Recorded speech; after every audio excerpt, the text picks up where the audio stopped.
다 함께 사도신경으로 우리의 신앙을 고백하겠습니다. 나는 전능하신 아버지 하나님 천지의 창조주를 믿습니다. 나는 그의 유일하신 아들 우리 주 예수 그리스도를 믿습니다.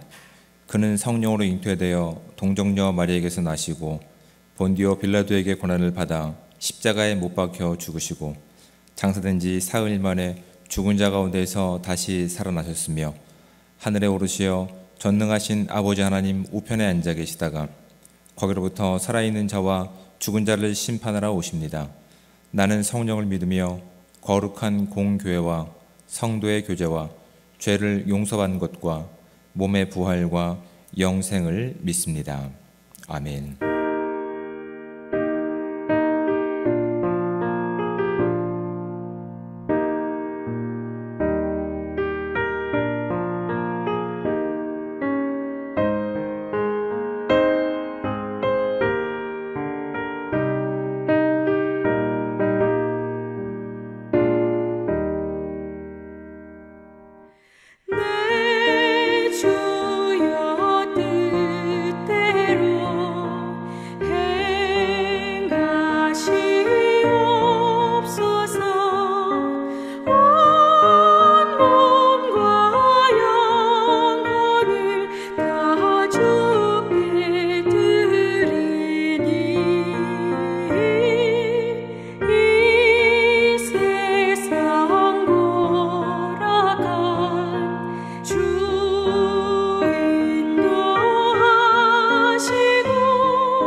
하나님 말씀 함께 봉독해서 읽도록 하겠습니다. 함께 볼 하나님의 말씀은 구약성경 다니엘 8장 15절부터 27절까지 말씀입니다. 우리 가능하신 분들은 저와 함께 한 목소리로 합독해서 읽도록 하겠습니다. 나 다니엘이 이 환상을 보고 그 뜻을 알고자 할 때에 사람 모양 같은 것이 내 앞에 섰고 내가 들은즉 을레강 두 언덕 사이에서 사람의 목소리가 있어 외쳐 이르되 가브리엘아 이 환상을 이 사람에게 깨닫게 하라 하더니 그가 내가 선 곳으로 나왔는데 그가 나올 때에 내가 두려워서 얼굴을 땅에 대고 엎드리매 그가 내게 이르되 인자야 깨달아 알라 이 환상은 정한 때 끝에 관한 것이니라. 그가 내게 말할 때에 내가 얼굴을 땅에 대고 엎드려 깊이 잠들매 그가 나를 어루만져서 일으켜 세우며 이르되 진노하시는 때가 마친 후에 될 일을 내가 내게 알게 하리니 이 환상은 정한 때 끝에 관한 것임이라. 내가 본 바 두 뿔 가진 숫 양은 곧 메대와 바사 왕들이요 털이 많은 숫 염소는 곧 헬라 왕이요 그의 두 눈 사이에 있는 큰 뿔은 곧 그 첫째 왕이요 그 뿔이 꺾이고 그 대신에 네 뿔이 났은즉 그 나라 가운데서 네 나라가 일어나되 그의 권세만 못하리라. 이 네 나라 마지막 때에 반역자들이 가득할 즈음에 한 왕이 일어나리니 그 얼굴은 뻔뻔하며 속임수에 능하며 그 권세가 강할 것이나 자기의 힘으로 말미암는 것이 아니며 그가 장차 놀랍게 파괴 행위를 하고 자의로 행하며 형통하며 강한 자들과 거룩한 백성을 멸하리라. 그가 꾀를 베풀어 제 손으로 속임수를 행하고 마음에 스스로 큰 체하며 또 평화로운 때에 많은 무리를 멸하며 또 스스로 서서 만왕의 왕을 대적할 것이나 그가 사람의 손으로 말미암지 아니하고 깨지리라. 이미 말한 바 주야에 대한 환상은 확실하니 너는 그 환상을 간직하라. 이는 여러 날 후의 일임이라 하더라. 이에 나 다니엘이 지쳐서 여러 날 앓다가 일어나서 왕의 일을 보았느니라. 내가 그 환상으로 말미암아 놀랐고 그 뜻을 깨닫는 사람도 없었느니라. 아멘. 잘 아시겠지만 성경은 세 가지 언어로 이렇게 구성되어 있습니다. 이제 구약은 우리가 잘 알고 있는 히브리어로 주로 작성되어 있고 신약은 헬라어로 그렇게 작성되고 있습니다. 그리고 이제 중간중간에 이제 아람어라고 하는 언어로 되어 있지만 이 바벨론 포로로 잡혀왔을 때 이스라엘 민족의 고유 언어인 히브리어를 그들이 사용하지 못하고 음차해서 그 나라 언어를 우리가 사용할 수밖에 없었기 때문에 그렇게 그 아람어가 이제 예수님께서 공생의 기간을 보내셨을 때까지 이제 언어를 잘 알지 못하는 이제 일반적인 사람들이 사용하고 있는 일반적인 회화에 아람어가 사용되고 있습니다. 뭐 달리다곰이라고 하는 말 들어보셨죠? 이런 말이 다 아람어입니다. 그리고 이제 사실은 다니엘서의 아람어가 많이 기록되고 있는데 7장까지가 이 아람어로 사실은 구성되어 있습니다. 그리고 이제 8장에 와서 다시 이제 히브리어로 이렇게 구성되고 있는데 우리가 그런 부분들에 대해서는 이제 한국어 성경만 읽다 보니 그런 부분들을 알 기회가 별로 없죠. 근데 다니엘 7장까지는 이제 아람어로 기록된 그 이유가 무엇일지에 대해서 좀 생각해 볼 필요가 있을 것 같습니다. 이 당시 지금 온 세계를 제패하고 있는 민족은 바벨론 제국이었죠. 그래서 그 나라가 사용하고 있는 공식적인 언어가 이 아람어입니다.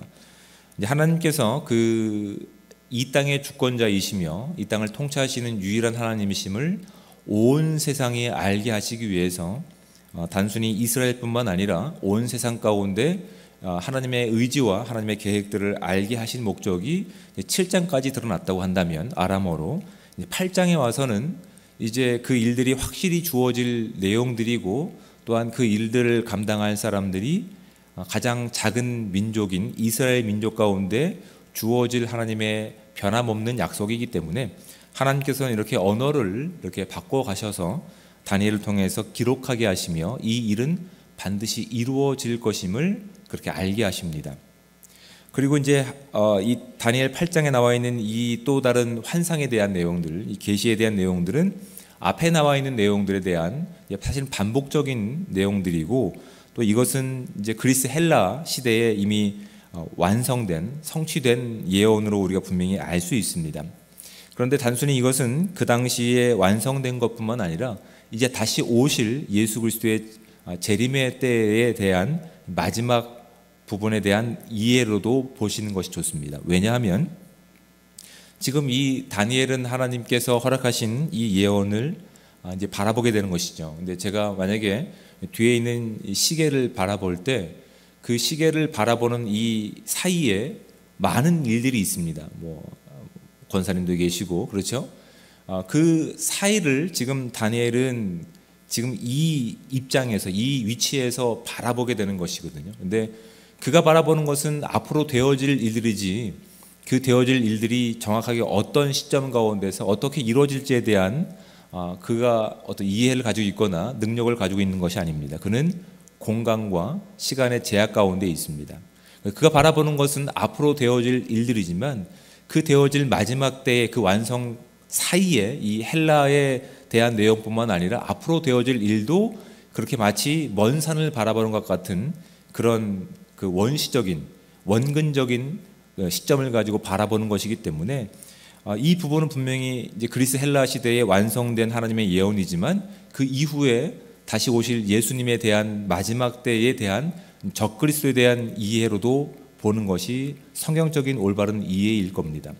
지금 다니엘은 시간을 초월해서 하나님께서 하실 일에 대한 일들을 그가 바라봤으며 그 일로 인해서 그는 지치고 고단해서 깊은 잠에 빠져들 때가 있었고 또한 그 대한 내용을 그가 이해했을 때 27절 보시면 이렇게 되어 있습니다. 이에 나 다니엘이 지쳐서 여러 날 알타가 일어나서 왕의 일을 보았느니라 라고 되어 있습니다. 하나님께서는 여러 가지 방식을 통해서 하나님께서 하실 일들에 대해서 우리 가운데 말씀하셨습니다. 그런데 가장 확실하고 정확한 것은 이제 완성되어진 하나님의 말씀, 신약과 구약으로 완성된 이 하나님의 말씀을 통해서 우리 가운데 완성된 하나님의 메시지로 우리 가운데 주어졌습니다. 이것이 요엘 선지자의 그 예언이 사도행전에 기록된 말씀 가운데 메시지로 완성된 하나님의 말씀입니다. 그런데 이 다니엘은 그 완성된 말씀이 없었기 때문에 하나님께서 그에게 환상과 예언을 통해서 찾아오신 것이죠. 재미있는 것이 이겁니다. 그는 완성되지 않은 그 시대에 살고 있었기 때문에 하나님께서 하나님의 말씀과 예언을 그 생각과 그 입술과 그 마음에 허락하셨습니다. 근데 그 하나님의 말씀을 허락받은 다니엘이 어떻게 그 말씀을 대하고 받았는지를 우리가 이 아침에 좀 주목해 볼 필요가 있을 것 같습니다. 그는 하나님의 말씀을 받았을 때 그것을 알고자 하는 열정이 그 가운데 있었고 그것을 알고자 하였지만 그의 지식이 하나님의 계획을 알지 못했기 때문에 하나님께서 천사를 통해서 그것을 알게 하셨고 그 알게 된 내용을 통해서 그는 심히 고단하고 지칠 수밖에 없었습니다.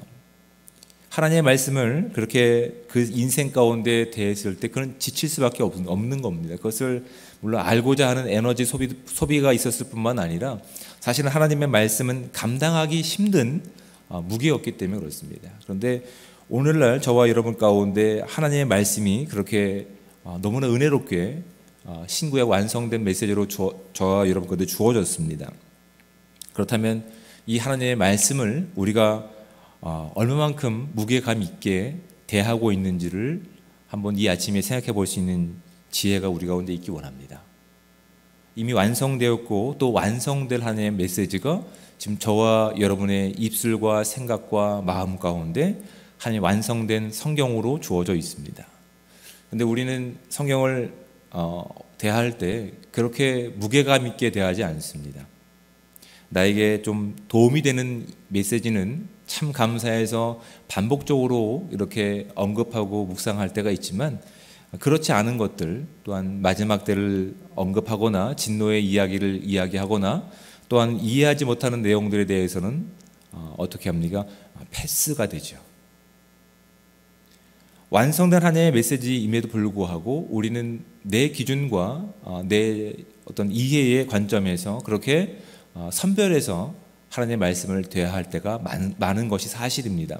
그렇다면 우리가 이 말씀을 대할 때 지치고 고단하고 또한 하나님께 지혜를 구하기 위해서 끝까지 매달린 적이 우리 가운데 있었는지를 한번 살펴볼 수 있는 이 시간이 되기 원합니다. 저는 놀랍게도 하나님께서 이 길 가운데 세우시면서 말씀의 전문가로 세우시기 위해서 참 좋은 선배님들을 만나게 하셨습니다. 근데 그 선배님들이 항상 저에게 말씀하시고 또한 권면해 주신 말씀이 있습니다. 주일 예배 설교를 기준해서 말씀하셨을 때에 이렇게 권면해 주셨습니다. 적어도 그 설교 한 편을 준비하기 위해서 본문을 앞뒤로 40번 이상 읽어라, 정독해라 라고 말씀하십니다. 그리고 그 설교를 준비할 때 20시간을 준비해라 라고 말씀하십니다. 지금은 뭐 다른 바쁜 일도 참 많고 그 다음에 성경을 많이 공부하고 연구했기 때문에 그 시간을 온전히 지키지 못하지만 저는 최대한 그 시간과 그 40번의 시간을 채우기 위해서 많이 노력합니다. 물론 이 새벽 설교도 마찬가지입니다. 새벽 설교가 짧은 내용 가운데 주어지지만 이 설교를 준비하기 위해서 마지막 이 단에 서기까지 본문을 그렇게 집중해서 읽습니다. 적어도 제가 아침에 읽어왔던 본문의 내용만 해도 10번이 됩니다. 여러분, 이 자리는 그 말씀을 이해할 뿐만 아니라 그 말씀을 살아내야 되는 자리이기 때문에 그렇습니다. 여러분, 저와 여러분의 인생 가운데 하나님의 말씀이 무게감 있게 살기 위해서는 단순히 그것이 지식적으로 알므로 그치는 것이 아니라 우리 삶 가운데 그것이 살아내야 되는 하나님의 살아있는 메시지이기 때문에 그것이 무게감 있는 겁니다. 근데 우리 인생 가운데서 하나님의 말씀이 주어졌음에도 불구하고 이 말씀이 우리 가운데 그렇게 많은 무게감을 주지 않고 또한 우리 가운데 그 살아있는 생동력 있는 말씀으로 주어지지 않는다고 한다면 우리는 이 말씀을 혹시 지식적으로만 알고 있는 것은 아닌지, 우리 삶 가운데 살아있는 하나님의 말씀으로 살아내는 능력이 우리 가운데 없는지를 우리의 삶 가운데서 한번 생각해 볼 수 있는 귀한 시간들이 오늘 이 아침 시간이 되기 원합니다. 하나님께서는 그 생명의 말씀을 보잘것없는 이스라엘 민족 가운데 다니엘에게 허락하셨던 것처럼 오늘날 아무 힘을 낼 수 없는, 이제 다 은퇴하고 또한 가진 것 없고 이제 눈도 잘 보이지 않는 우리 가운데도 이 말씀은 동일하게 주어졌다고 하는 사실이 참 은혜로운 말씀인 것 같습니다. 우리가 할 수 있는 것이 아무것도 없을 것 같은 이 상황 가운데 하나님께서는 우리 가운데 이 생명의 말씀과 진리를 저와 여러분 가운데 허락하셨습니다. 그리고 씨름하게 하십니다. 그리고 이 말씀을 우리 가운데 씨름을 거십니다. 이 땅을 살아가고 있는 그 능력이, 힘이 우리에게 없다는 사실이 사실은 말씀을 통해서 드러나게 됩니다. 이 말씀을 다시 볼까요? 24절 말씀에 그 권세가 강한 것이나 자기의 힘으로 말미암은 것이 아니며 그가 장차 놀랍게 파괴 행위를 하고 자의로 행하여 형통하며 강한 자들과 거룩한 백성을 멸하리라라고 되어 있습니다. 아무리 강하고 아무리 파괴 행위를 일삼는 것이라 할지라도 24절에 뭐라고 되어 있습니까? 그 권세가 강한 것이나 자기 힘으로 말미암은 것이 아니며, 결국 이 모든 것도 누구의 주권 가운데 있다고 말씀하십니까? 하나님의 주권 가운데, 하나님의 허락 가운데 그 일들이, 파괴 행위들이 있다라고 말씀하고 계십니다. 여러분, 우리에게 주어진 힘이 없습니다. 지혜도 없습니다. 능력도 없고 지금 눈도 잘 보이지 않습니다. 하지만 그 모든 것들을 주관하시고 인도해 가시는 분이 누구라고 성경을 말씀하고 계십니까? 하나님이라고 말씀하십니다. 별 볼 일 없는 우리에게 지금 이 말씀이 주어졌다면 우리는 이 말씀이 우리에게 살아내고 또한 이 살아낸 말씀을 가지고, 이 생명을 가지고 어떤 방식을 통해서라든지 이 땅에 드러날 것을 기대하시면서 지금 저와 여러분 가운데 이 말씀이 주어진 거룩한 하루라고 여러분 믿고 나갈 수 있는 은혜가 저와 여러분 가운데 있기 원합니다. 이런 말씀은 가볍지 않습니다. 무게감이 있습니다. 생명력이 있기 때문에 그렇습니다. 오늘도 저와 여러분의 인생 가운데서, 삶 가운데서, 시간 가운데서 하나님의 말씀이 우리의 인생을 책임지고 또한 이 땅 가운데 마지막으로 선포할 또한 전달자로서, 이정표로서 우리 모두를 사용하시는 분이 하나님이심을 믿고 주어진 이 시간 가운데 하나님의 영광을 살아내고 그 생명을 살아낼 수 있는 복되고 귀한 삶이 온전히 저와 여러분 가운데 충만하게 임하시기를 우리 주님 이름으로 부탁을 드립니다. 기도하겠습니다. 사랑이 많으신 하나님 아버지, 은혜와 사랑에 감사합니다. 오늘도 거룩한 하루를 열어주시며 이 복된 시간 주의 전에 나와서 하나님 말씀을 묵상하고 또한 하나님께 예배할 수 있는, 또한 기도할 수 있는 귀한 은혜의 시간 주심에 감사합니다. 오늘도 시작하신 하나님의 놀라운 그 주권과 영광의 하루를 주님의 말씀으로 시작하기 원합니다. 단순히 내가 원하는, 내가 필요로 하는 말씀만 내 입에 담는 것이 아니라 하나님의 온전한 말씀이 이미 성경을 통해서 우리 가운데 주어졌사오니 하나님, 우리의 입술 가운데, 우리의 생각과 우리의 마음 가운데 하나님의 생명의 말씀들이 우리를 변화시키시고 또한 우리 가운데 그 책임감 있는 삶을 살아낼 수 있도록 주여 큰 은혜 허락하여 주시옵소서.